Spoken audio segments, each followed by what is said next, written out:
But what I'm actually saying is that please continue the work na ginagawa ninyo. Kasi tayo na lang, kayo na lang, ang naiiwan na nagdadala ng katotohanan at tunay na boses ng taong bayan. Nakikinig po ako kay Secretary Alcusi. Alam mo, naiiyak ako.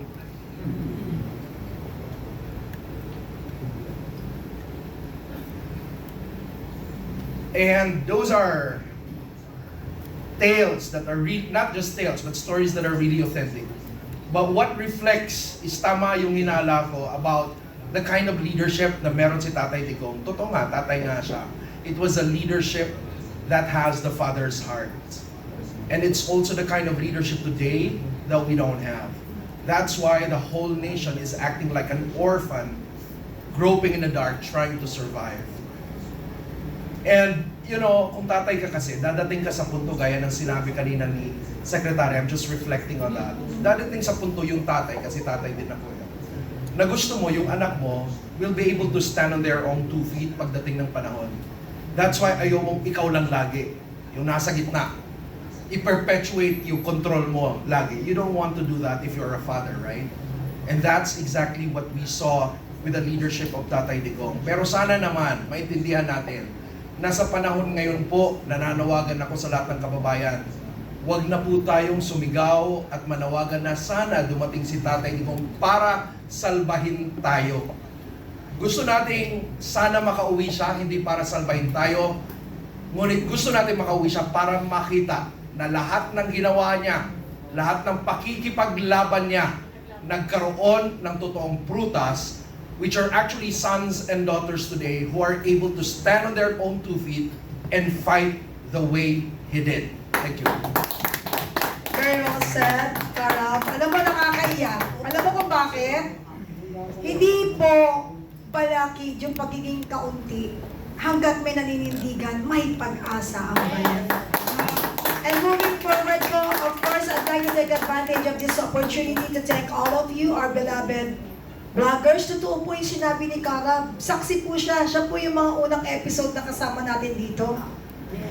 Alam niyo, mga vloggers, gusto ko pong ipagmalaki kayo sa lahat na nanonood at talagang sumusuporta sa Kapihan sa Pilipinas. Right? Hindi ka panipaniwala dahil ang mga tao ngayon, sabihin na natin, natuto na sa practice na bayaran. Pero pinagmamalaki ko, lahat na nandito na vloggers, wala pong bayad dyan. Nakakaya nga eh, sila pa yung may pasalubong sa amin dito. Thank you. And of course, we would like to, of course, mag-greet kami ng happy birthday sa tatlong vloggers na nagsa-celebrate ng birthday ngayon. Happy birthday, Kuya! Mamaya po, may panatch po dito. Wala po maalis. First time, kasi matipid lang po ang PDP. Wala pa po kami natatanggap na maleta. Just in case na mag-deliver sila ng maleta, we will not accept that. Alam mo, hindi ba siya ng kwarta?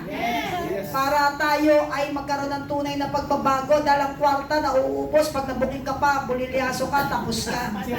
Dahil kung ikaw ay kaya ang kahihiyan, isipin mo anak mo at mga mahal mo sa buhay kung kaya yung ginagawa mo. Diba? Kaya sa lahat ng mga tao na nag-i-stock lang po sa Kapihan sa PDP, nag-i-stock lang doon sa mga content ng mga vloggers, hoy! Gising! So sa lahat na naninindigan, mabuhay po kayo! Mabuhay po ang PDP! Mabuhay ang Pilipinas! Mabuhay ang mga hindi tumatanggap pero nananatiling naglalaban sa katotohanan na naninindigan sa tama! Nabubuluhan po ako! Pero hindi po ako nagdodroga, ha? Nabubulol lang po. Kulang sa tubig. At sa lahat po, no, hindi sapat na gawin mo yung mga ginagawa ni tatay para mapatunayan na ikay isang tunay na leader. Yes! Yes! At huwag mo na rin gagayahin, pati ba naman trabaho ng ibang tao na pagpapahayag, gagawin mo pa ba? Yes! Matuto tayo mag-dedicate ng tamang tao para talaga makapag-deliver tayo ng maayos sa taong bayan. So sa lahat ng mga nanonood, wag po kayong magagalit. Baka may stroke kayo. Bagkos, ayun na, ang tubig. Kasi baka mapagdaman lang ano eh. Namumulol tayo dahil kulang po na ako sa water.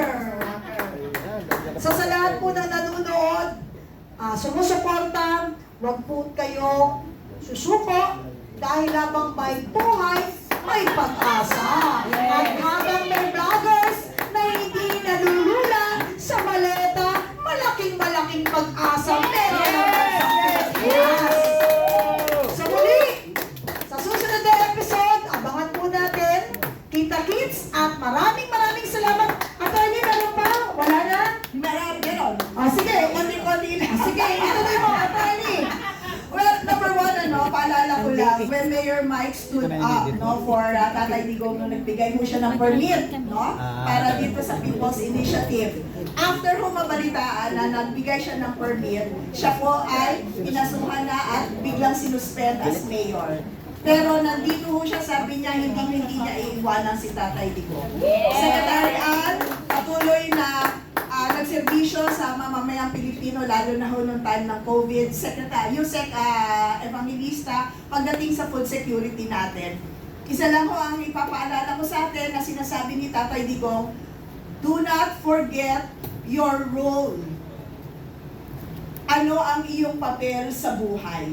Ano man ito, gampanan natin. Ginawa na niya ang kanyang papel bilang dating presidente, bilang ama ng Pilipinas. Tayong mga anak niya, ano na ngayon ang ating magiging hakbang sa mga susunod na panahon. Sa akin po, kino-confirm ko po yung sinabi ni Carab, yung de-Dutertification came from A. Jakarta, commentator po. Pero sana po, huwag natin papayagan, no? Filipino writer na nasa Jakarta. Pero ang punto ho, yung sinasabing de-Dutertification ay huwag nating tatanggalin dahil ito po ay nasa ating puso. Hindi lang sa kaalaman, pero sa puso dahil isinapuso natin ang pagiging isang Duterte follower sa paniniwala ng mga Duterte principles, no? Kaya sa atin po, wag mo natin ikahiya, ano man ang itawag nila sa atin, bagos, isa puso natin yung mga aral na iniwan sa atin ni Tatay. Pero, Attorney, para lang po yung eleksyon. Maraming mga tarpaulin, maraming mga kung ano-anong proyektos na ginagamit. Pero tandaan ninyo, yung mga magagandang nakaukit sa puso ng mga Pilipino, hindi yan kayang baklasin, hindi yan pwedeng galawitin. Kaya pagpatuloy natin ng tama, panindigan sa tama, para sa bayan, at of course, para sa Diyos. Mabuhay ang Pilipinas!